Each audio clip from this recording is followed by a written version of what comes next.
Friends, this video is sponsored by BuyMode shopping app. நம்ம இப்போ யாரை பற்றி இந்த வீடியோவில் பார்க்குறோன்னா வாழை மரத்தை பற்றி தான் நம்ம இந்த வீடியோவில் பார்க்க போகிறோம். வாழை மரம் தன் வாழ்க்கையை பற்றி சொன்னால் எப்படி இருக்குமோ அப்படி நம்ம இப்போ சொல்லலாம்.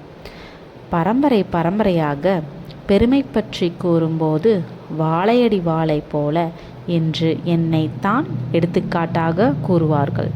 அத்தகைய பெருமைக்கு உரிய என்னை பற்றி நீங்கள் தெரிந்து கொள்ள வேண்டுவது இன்றியமையாதது அல்லவா? கூறுகிறேன், கேளுங்கள். வடிவம், வளர்ச்சி. நான் மரங்களுக்குள்ளே ஒரு வினோதமான படைப்பு. எனக்கு கிளைகள் கிடையாது. என் கிளையை மடல் என்பார்கள். எனக்கு வேர் பகுதியும் மிக குறைவுதான். ஆணிவேர் இல்லாத நான் ஆடிக்காற்றில் ஆடிப்போய் விடுவேன்.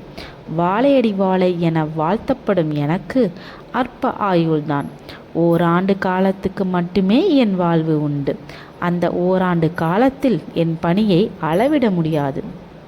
நீர் செழிப்புள்ள வண்டல் செம்மண் பகுதிகளில் வாழும் எனக்கு என் பக்கக்கன்றுகளே என் குலம் தலைப்பதற்கு உதவியாக இருந்து வருகின்றன.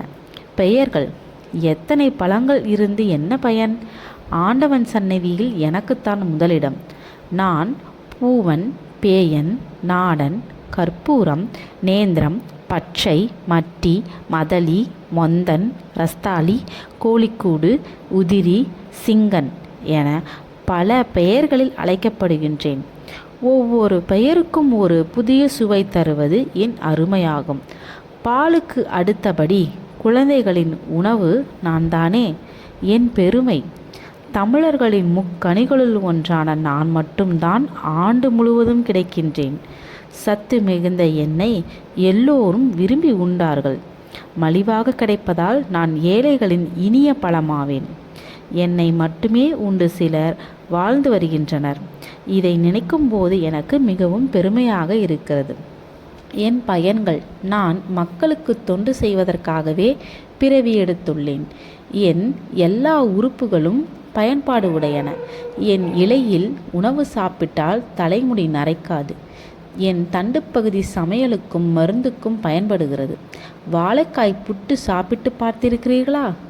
அதன் மகிமையே மகிமை. என் பட்டையிலிருந்து ஸ்டார்ச் தயாரிக்கிறார்கள். என் பட்டை பச்சையில் பொருள் பாதுகாக்கவும் காய்ந்த பின் பூ கட்டுவதற்காகவும் பயன்படுகிறது. கால்நடை தீவனமாகவும் பயன்படுகிறது. மேலும் திருமண பந்தலில் என்னை கட்டிய பிறகுதான் மண்டபமே களை கட்டுகிறது. மணமக்களுக்கு எண்ணெய்த்தான் முதலில் கொடுப்பார்கள். முடிவுரை. மரங்கள் மிகவும் வாழ்க்கையில் இன்றியமையாதது. மரங்கள் இல்லையேல் மனிதர்கள் வாழ இயலாது.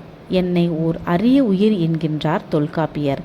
ஓரறிவு படைத்த நான் ஆறறிவு படைத்த உங்களுக்கு ஆற்றும் பணியை பார்த்தீர்களா? என்னை பயன்படுத்தி வாழையடி வாழையாக வாழ வேண்டும் என்று வாழ்த்துகிறேன். Thank you friends.